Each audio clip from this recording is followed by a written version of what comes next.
YellowTelescope YellowTelecast, the best practices for the best practices, providing the medical industry's best practices to the medical industry's best practices since 2008. Are you a doctor? Do you work for a doctor? Do you want to earn more, be more efficient, retain your team, hire for success, or just want to have a better lifestyle? I bet you do.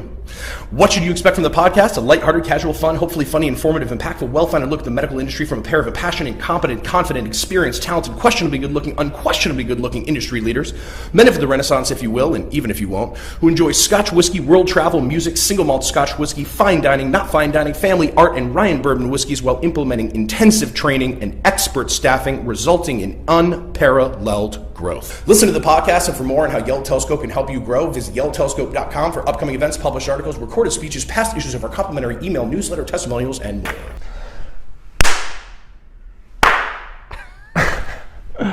Welcome, one of those. Welcome back, John. Thanks. It's exciting to be back. It's been literally 4 minutes. Yep. By literally, I mean not literally. It could be 8 minutes, but it's been just a few minutes since our last podcast. We're recording 2 at once for the first time ever. Yep. But for you guys out there in podcast and YouTube land, we are coming to you live and recorded on YouTube, Spotify, the TikToks, as you know from Google episode Play, 22. you name it, we're there. But we're back with the 22nd episode of the 23rd episode of the Yellow Telescope YellowTelecast Best Practices for the Best Practices podcast. So it's very exciting. Our last one, we set a new record with a 90-minute podcast. Not our norm. We do go on. Yeah, we do tend to be verbose. Go on.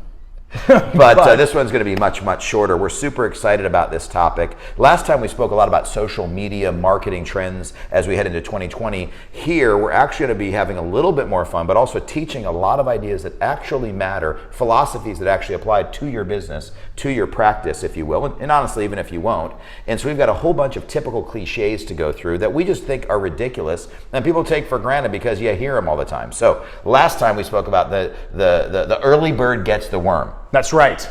Not always the case. I guess, if you're an early bird. I don't know. I've read The Miracle Morning. I believe in the concepts. I think early's great if you're up. I think a lot of people enjoy it. Me personally, no bueno. Yeah. A mí no me gusta. I've actually gone through phases myself personally. I mean, sure, I did a week where I was getting up at 5 a.m. and then I did a week where I was like 7:30. You know, I mean, not too bad. And I also did a week once. I was back in college. It was about 2 p.m. and I still graduated with a good GPA from a great school. Amazing. So my argument is certainly that yes, in some jobs, at some times, being lazy is always bad, but getting up early might be good. But in a lot of businesses, the night owl does get the foul, and you do need to actually think about your business and your life and so on. So the old cliche or the old analogy that everybody just accepts because we've heard it before isn't always true. We're talking about more of those here on the podcast. But first, we can't do a podcast without a whiskey, even though we did this one second because it's going to be a little bit more fun, and we've each had probably almost 2 whiskeys. Almost. So bear with us.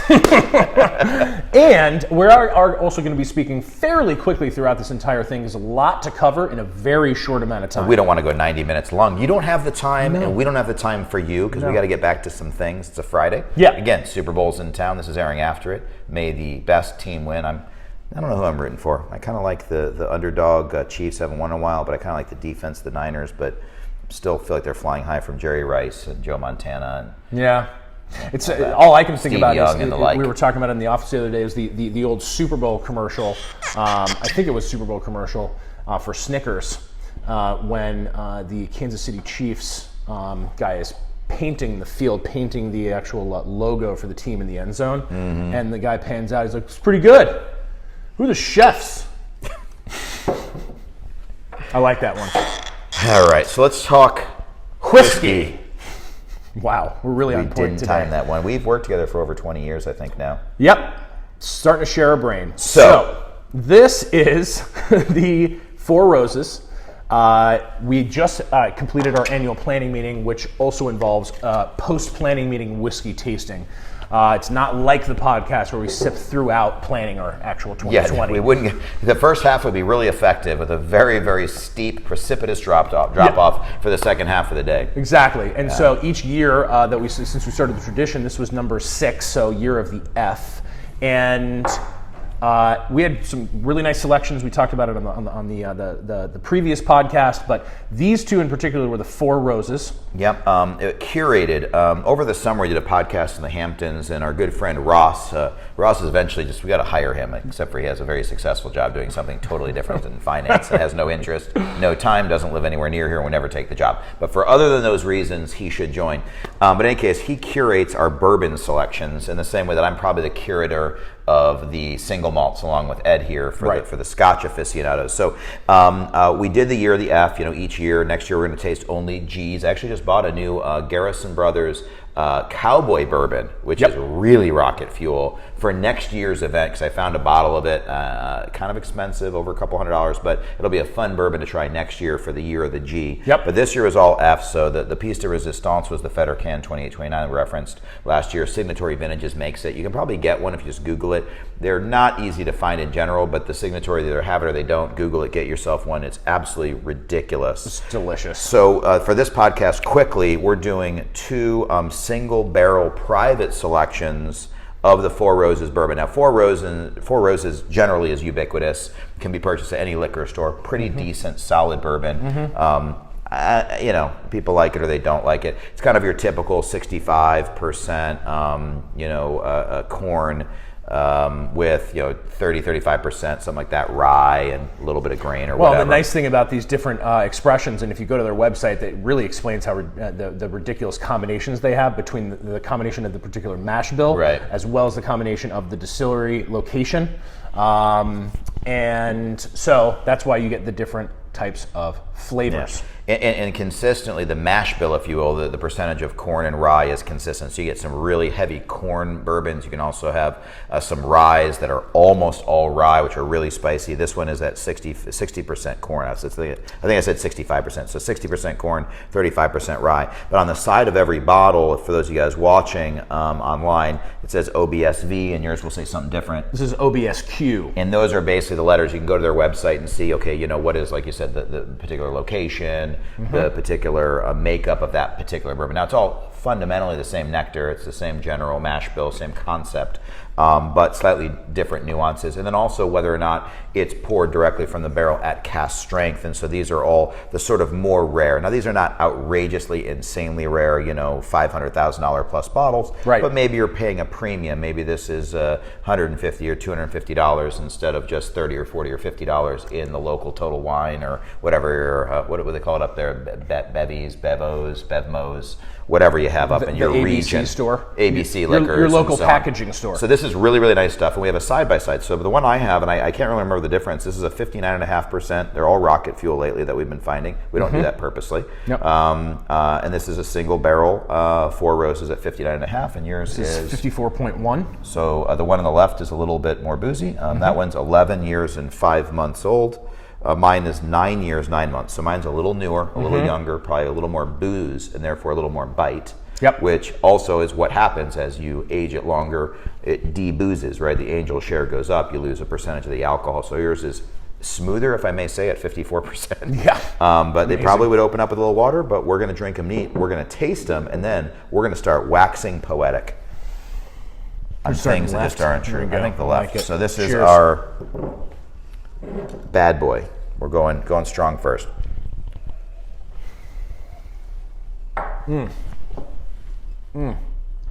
On the last podcast, the bourbon that we had, our YellowTelescope bourbon, although it started off kind of sweet and maple syrupy and coated the tongue with spice, it finished very cherry for me. Lots of cherry, like a maraschino cherry.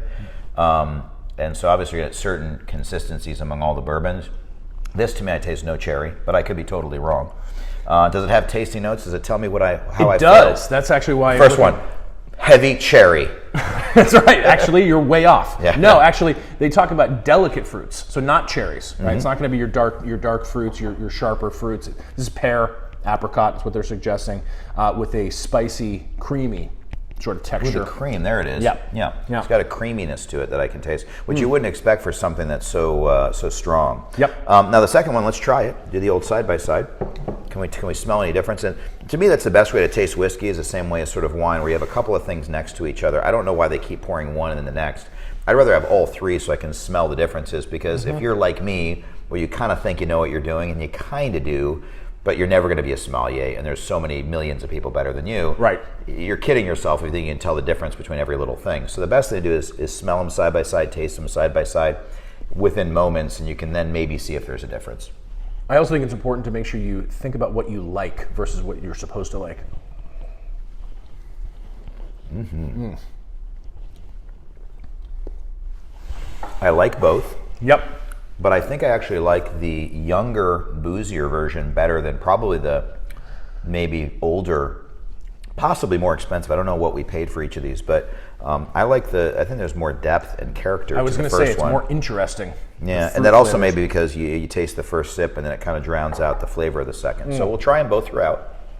Now let's see what they tell us. This one is going to be the OBSQ is more rose petal, spicy, with a medium body.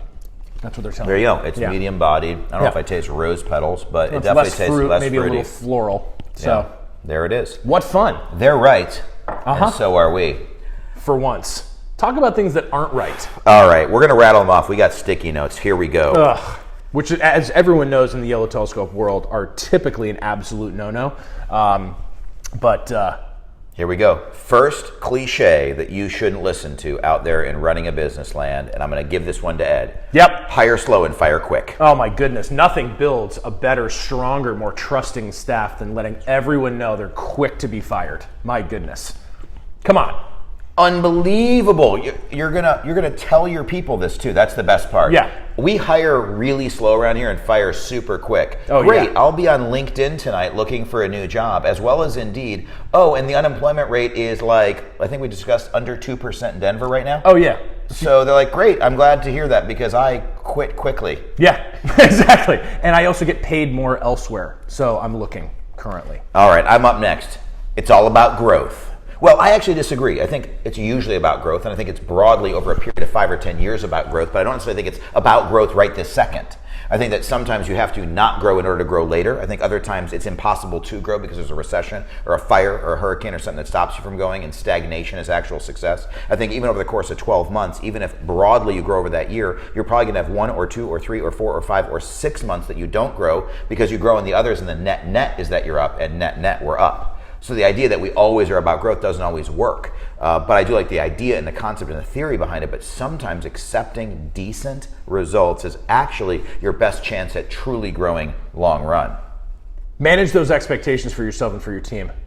Don't be disappointed when you don't have a growth month. You know, Ed, Oh, no. I'm always a believer in being on time and under budget. Okay. All right. I mean, are we having a home renovation? Because we know that never, ever happens. Furthermore, can we actually scrap the idea of a particular budget? I love it. Something less, probably, that I love. Let me start over entirely. One thing that I love, probably less than anything else, is when somebody says, well, it really doesn't fit within our marketing budget. Oh, God. Oh my gosh, are you kidding me? I mean, in Wah. some ways, I'm just going to go home. I get it. Are you Coca-Cola? Are I'm going you to take Ford my Motor ball and Company? go home. I mean, how much is your marketing budget? What have you determined? And on what metric are you carving out the sort of funding, right? You're doing $780,000 a year in total revenue.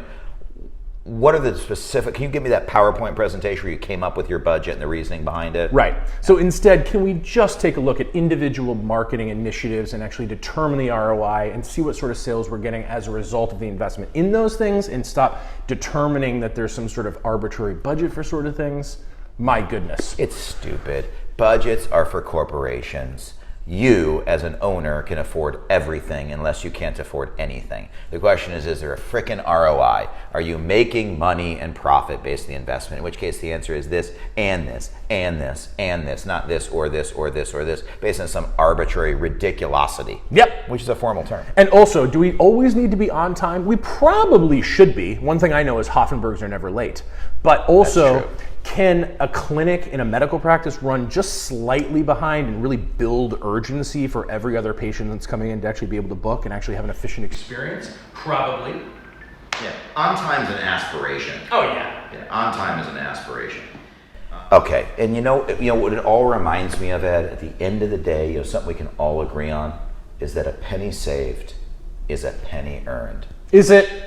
No, I want to frickin' vomit here. Oh my God. Okay. Let's save every penny. All right. Every single penny, because otherwise Okay. you're not earning it. Yeah, no. So let me tell you about why this is wrong. So yeah, no question, you don't want to spend every single dollar. If you put yourself into debt, of course, that's a problem, and you need to not be in debt and all those things. Yeah. Obvious. Okay, hire a financial advisor. Okay, let's talk about actually investing in the business. The reality is you actually want to, especially early in your career, live modestly and invest almost every dollar you have back into the business prudently so that you can get a return on investment eventually. That way, you'll have a lot more money to then reinvest a portion of while you put a lot more away. So some of those pennies saved will be pennies earned, but not all the pennies saved or earned. And also savings. Are you kidding me?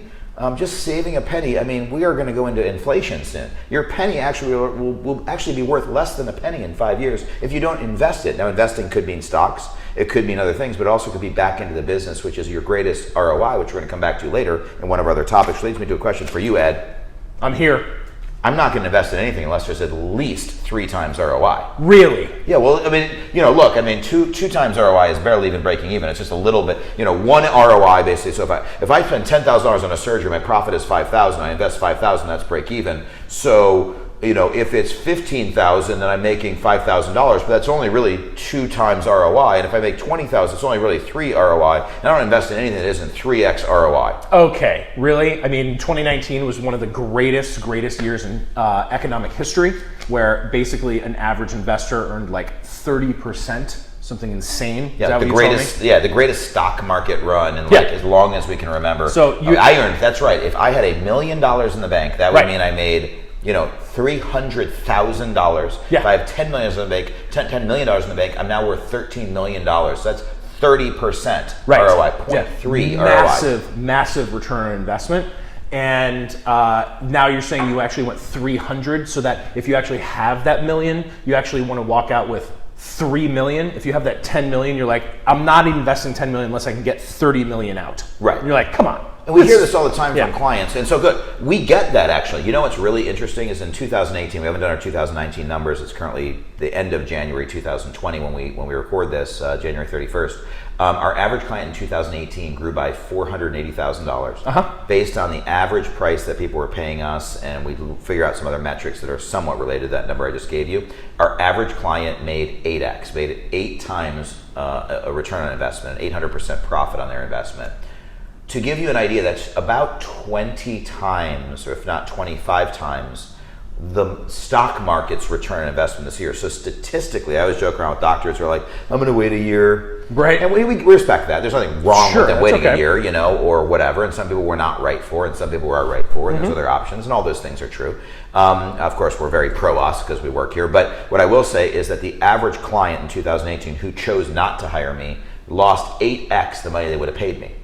And so, yes, it is possible to go for really big return on investments. We get them for our clients. I think you should invest in us before the stock market. But this idea that you don't invest in anything else in your business, unless it's at least a 2x or 3x ROI, I like the theory, but I don't agree with the logic. Because like you said, the stock market, which is where you're going to put the money anyway, and usually real estate lags behind the stock market net, is about 30% last year, and probably net over a course of 30 or 40 years is 7 to 10%. And at 7 to 10% or 12% return on investment, that's $1 million, like you said, going to $1.012 million or $1.120 million, 1.12 million, versus a 3x means you won't invest in it unless you triple your money. Right. That's crazy. So that's a bad idea. Yep. But the great news is that at least content is still king. I've heard that. Oh, I have. It's web cliche. Content is king. Oh, yeah. That's why I wrote over 7 million words in a row, and every word is just huff, huff, huff, huff, huff, huff, huff, huff, huff. That's keyword Huff, stuffing. huff, huff, That's huff, frowned upon. That is frowned upon. Yeah. But they said content is king, isn't it, Ed? Well, no, it's not, John. Although you cannot be king without content. That much I can tell you. So sure, content is important, but is it the only thing? Is it the number one thing? Probably not, because of course SEO, SEM, pay-per-click marketing, content's going to be very, very important. And of course, you always need to have more of it. There's no such thing as too much, or frankly, not even good enough. We have a lot of our clients are like, well, I don't want to put the B-, results on my before and after photos. So I'm like, of course, put them all up there. Have very little filter when it comes to, because more is always going to be better. But content is not necessarily king. And so it's too much of a blanket statement. You got to make sure you're looking at the aggregate of all the different marketing initiatives and, of course, all the things that actually lead to a better performing website in SEO. It's why we've actually called you the king of cliche, because you come up with your own. And we stick with things like you can't be king without content. That's right. Also, you spell cliche with a K when it's followed by the word king, when you're the king of cliches. No, absolutely. That's why I call it. That's why I spell TikTok with 2 Ks. You know how I roll. Of course. All right. So I'm just glad that we're finally, like all good business people, thinking outside the box. Oh, yeah. Because obviously if you can't beat them, you join them. And so let me wax poetic. Please use the word synergy. If you can't beat them, it's because they're better than you or luckier than you or ahead of you, and you better not join them because you're never going to catch up. So we have a good friend of ours who ranks pretty much regularly in the top 1 or 2 or 3 spots in New York City for facelift. Why? He readily admits quality work, absolutely phenomenal. I would totally send my own friends and family to him. He's a wonderful guy with a great result. Also had his website since 1994. So if you're a brand new facial plastic surgeon or plastic surgeon focusing in face, you move to New York City like a dum-dum and you decide that you want to pay that kind of rent to try to open up your business and take down the top 3 or 4 or 5 doctors on New York City for facelift, and you're 29 years old and you're fellowship trained and you've done 6 facelifts, and you're ready to rock and roll and kick their butt, and you say, well, if I can't beat them, maybe I just join their practice. Maybe. But probably the better choice is to actually realize you shouldn't be joining them. You should be working earlier in your career, and even later in your career, as we'll talk about later. Yep. That you need to be thinking about your niche, and you need to be willing to do the things you need to, just like that guy did when he was young to build a business and wasn't the aging face guy and wasn't the God's gift to Brazilian butt lifts or whatever the thing is that you wish you were, so they can make ends meet. Maybe you need to rank number 1 in New York City for otoplasty or penile enlargement or vaginal rejuvenation or shoulder implants, which are a whole thing. It's a whole thing. It's a big deal. It's niche, but you know. It's actually pronounced niche. Niche. All right, we're getting into it here. So no, if you can't beat them, don't necessarily join. If you can't beat them, think about niches. Take your piece of the pie. You can be a multi-millionaire. I remember my original practice, I think we did between $500,000 and $1 million a year at eyebrow transplants. And we became the authority in that, and that helped us become the authority in chest hair transplants, which made us become, amazingly, an authority in pubic hair transplants, which wasn't really where we wanted to be, but it just kind of turned out that way, which made us fundamentally, in some ways, an expert in hair transplants, which also led to us being an expert in facial plastics. We returned back to rhinoplasty, which is where we really wanted to be to begin with, and we eventually took our rhinoplasty costs from $5,000 or $6,000 to $12,000 or $13,000. So it all came full circle, but it took time. And so if you can't beat them, figure out other ways to take your slice of the pie, is what I'm saying. Which leads to the idea of what I've done on my LinkedIn profile, which I keep seeing people do, and I may jump off of a very tall, very long pier into a very deep ocean if I see it again. The title, instead of being president or receptionist or patient coordinator or business owner or whatever, is I already know where you're going. Visionary leader. But that's how I describe you often in conversation. I appreciate being described that way. I don't know if it's true or not, but I'm certainly not arrogant enough to describe myself that way on my own job description, CV, and LinkedIn profile. Oh, when I do it as a joke, by the way, because it's so ridiculous when anybody even refers to anyone else as a true visionary, even though you are. But especially as yourself on my LinkedIn profile. If there's one thing I know, it's that I'm me, but I don't even know if this is a cliche. This is just maybe like a personal vendetta that you and I have. If you're on LinkedIn and you have changed your profile name or title from whatever it is you do for a living, like marketing director or whatever cool job you have, which is no better or worse than anything that you and I do. Yep. I don't care what you do for a living. It's fantastic. I sliced roast beef at Arby's for $4.25 an hour when I was 15, but I wasn't a visionary leading roast beef slicer, and I don't care if it's cliche. All of these titles that are, and then some of them are just long sentences. I help people cultivate relationships with business acumen and pleasure and fun, dog. That's not your title. You're a consultant, and you're bad at it. That's not a cliche, but we had to work it into the podcast. By the way, that way it's been immortalized. If anybody else wants to absolutely just ruin me almost on purpose, don't make up some lie or have a smear campaign or anything else. Find a hacker to go into my LinkedIn and change my title to visionary, and I'm going to find the same pier he just launched himself off of, actually. And you guys just added smartest, tallest, best looking, cutest rump. We're gonna work that in every podcast now since last. Cutest rump. Okay, but at the end of the day, dude, if you can't beat him, join him, right? I mean, we kind of talked about it, but I do think at the end of the day, you just can't beat him, you join him. Yeah. Yeah. No reason to create any blue ocean strategy. No. Or with anything different. Just give up. That's the key. That's the key. Now, I actually believe in that in management, by the way. I think that when you present a united front of positivity, you can actually make the few negative employees amazingly change the way they think. So I don't think people change. I think people change, but not that much. That's a cliche I believe in. But once you realize that people change, but not that much, the negative Nancy's sort of impact and kind of misery loves company people into their own misery. Yep. But if you present a united front, you get 2 or 3 or 4 people like you and me getting hired by some doctor who also has a great practice manager and coordinator who has 2 or 3 dramatic people.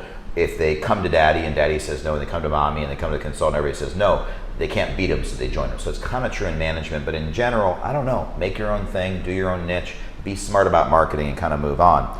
Which makes me wonder about the following. You know what they say?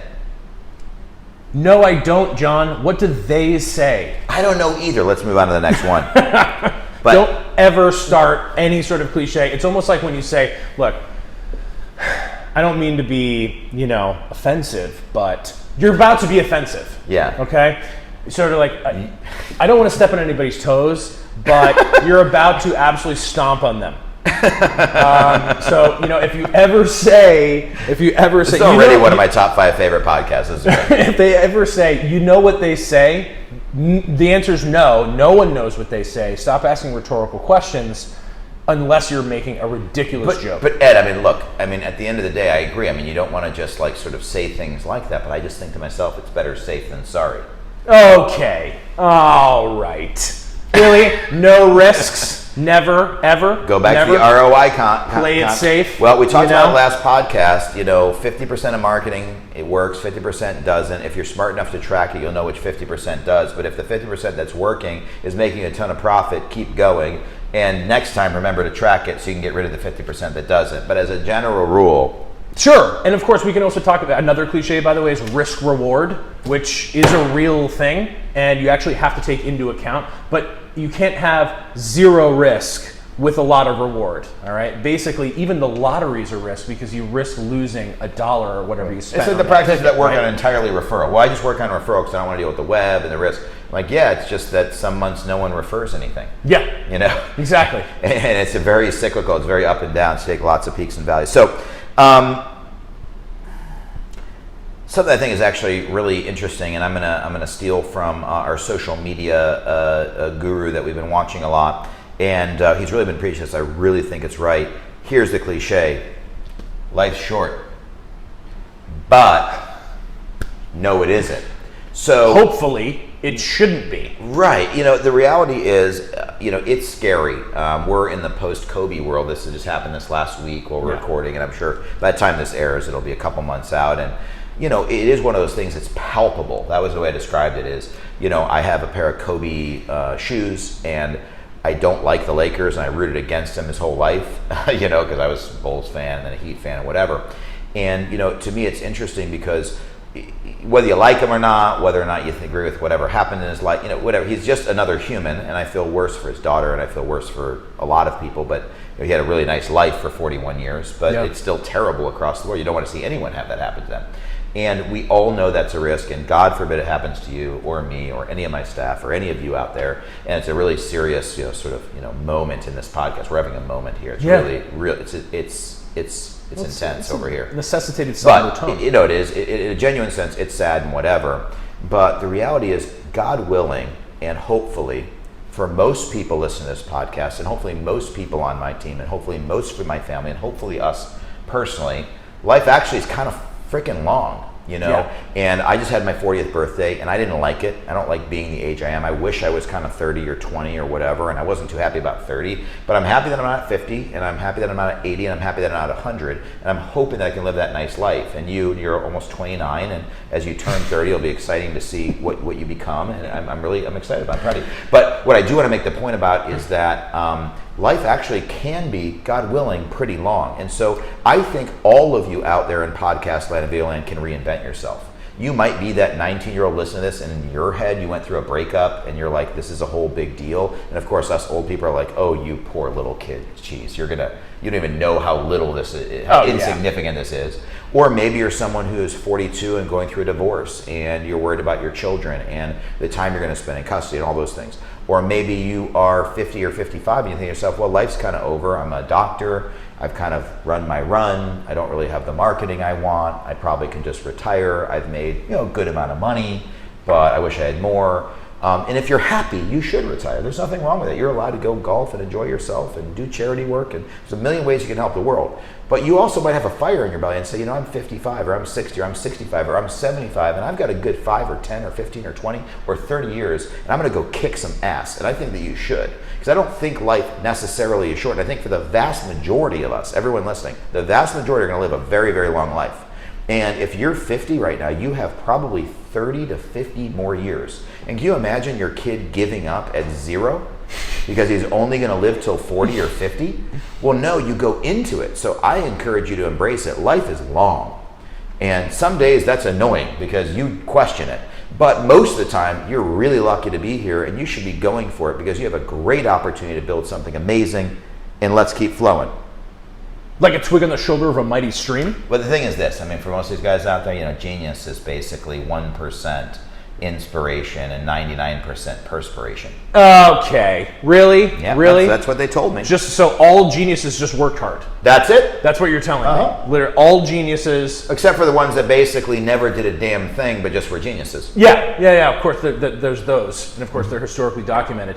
This is ridiculous. Another one that's actually related to this is, luck comes to those that are prepared. There's something like that. Like I guess, if you're not prepared, luck's less likely to come. Are there ways that I could augment my, born gifts and talents? Sure. But, at the same time, you have to realize what you're born with and what your actual strengths are. And to kind of go back to what you said, where people change, but not that much, it's kind of the same thing. Well, you recorded a podcast that we referenced in our last podcast, but your podcast was with Real Self and ours is for us. And one of the very last question that you were asked was, what do you believe your superpower is? Yeah. In other words, what's your natural talent? So this is ridiculous. All of you out there are wildly talented. I'm not a believer really in genius. There are, I'm sure, some people who are really off the charts, some very tiny percentage of people that are just so wonderfully gifted, brain-wise, they can do some things we can't do. But as a general rule, no. I think that largely the people who are really amazing at calculus and get a 1800 on their math score, they're just really good at math. And I was kind of that kid. I kind of got all my questions right on the SAT. But I also still can't play the damn guitar, and I've owned the thing for 2 years since you bought it for me, which was awesome. Yeah. And I'm still terrible. So I'm really, really terrible to the point of being like incompetent at certain things. I'm good at others. So this idea that it's all effort, I think it's a combination. I think you have to actually look inward. And I remember actually Simon Cowell talking about this on America's Got Talent, where he'd be talking to these people, they're tone deaf. Right. They're like, ah. And they're like, well, if I keep working, I'm not going to give up. I am not going to give up. I'm never going to give up on my dream, and you're not going to ruin my dream. You're like, well, yeah, I don't want to ruin your dream, Billy, but actually you're tone deaf. You do not have the talent. And I someone had to tell me at some point, hey, you're 5'8", and you've got a decent vertical, and you're a really talented, nice little kid, and you could even maybe at your greatest level pay the worst college basketball of anyone you've ever met. You're never going to the NBA. And that would have hurt, and sometimes people are told that and they overcome it, but the vast majority of us, it's good advice. And so the reality is, all of you guys out there have your unique abilities, your superpower strengths, your thing that you're great at. And I have the things that I'm good at, and you have yours, and they don't have to be the same. And you should cultivate and make a career out of the things that you're great at, so long as you enjoy it. So find the combination of what do I enjoy with what am I great at, and then kind of ignore the rest. You can work on those weaknesses. I work on it. Those are your hobbies. Right. I work on guitar on the weekends because it's kind of fun. But I'm really superb at the things I'm superb at. So it is some perspiration. We never would have had the success we've had being a second year Inc. 5000 company. We never would have been named the best places to work without being good managers running a good company. And we do good work. I agree with that. That's a fact. And it took a lot of sweat equity. But also we're naturally good at it. That's true. Yeah. And we have doctors that are the most amazing surgeons, the most caring people, the most well-intentioned, and they're just really bad at retaining people. They just don't know the right words to say or the way to say it, or what to do to make people, because they have a lower social EQ with staff. And so they need to hire consultants like us to help them. We have other people who are amazing with their staff, but they're not quite sure about how to do sales or how to grow the business because they give everything away for free. Yep. And there's others who do like amazing surgery, but they don't know how to manage their schedule. We come in and help. So no, I think it's about 60 or 70% talent with 30 or 40% intensive perspiration to get there. You know what I found, and this is one of my own, here's an analogy I believe in. The first billion's the hard part. Would you agree with me? That's the hardest. Oh yeah. Out of all the billions. If you get the first billion, that was the toughest. Then 2 billion is no big deal. Oh yeah, no problem. Once you have 2 billion, not even talking about 3 billion. Yeah. I threw that one in there for good measure. Oh, it's fun. So it goes on and on and on and on and on and on. And we ain't stopping to the break of dawn. Oh man. I love how I think we threw in some cliches within the cliches, sort of the inception, as you like to say, the nesting doll of the cliches. This may be something we just have to do once a year. For me, and I believe for you, it's a catharsis. It's a deep outpouring of emotion. Directly after this, we go into denouement. Everything we say from the time we turn this camera off will be unrhymed iambic pentameter. That's right, very Shakespearean, because it's tragic. We hate your cliches, world. And thanks for listening. But we love our clients. As we often say, we love our listeners. Very much an outlet for us, and we really wanted to have a little bit of fun with this sort of topic. So the idea, quite simply, was let's talk about things people say that aren't true. Let's relate it back to how we run a business, so we can start thinking about the business differently and get those juices flowing. Sort of whet the appetite. That's right. And get going. So this has been good. I hope it's been less than 90 minutes. We did 2 podcasts today. I think so. It's a good start to 2020, hitting our goals. You got it. How good does Ed look, by the way? Hey, appreciate that. That's just the whiskey talking. Looking for sure. Well, I'm not hitting on you, but yes, I am. All right. This has been fantastic. We look forward to seeing everybody for our 24th podcast, which may be from Vegas at ASAPS. Yeah. Might be from Miami Cosmetic Surgery here in Miami. Probably won't be this Sunday at the Super Bowl here in Miami. Go whoever. Might be at Vegas Cosmetic Surgery in June. We'll be speaking at all the aforementioned. That's right. And we can't wait to see everybody. Congratulations on being named South Florida Business Journal's, as we said last podcast. Best places to work. That's right. I appreciate you. Appreciate you. Let's find one cliche to go out on. What can we think of? You got to go out on top. No, you don't. Play us out, Jill.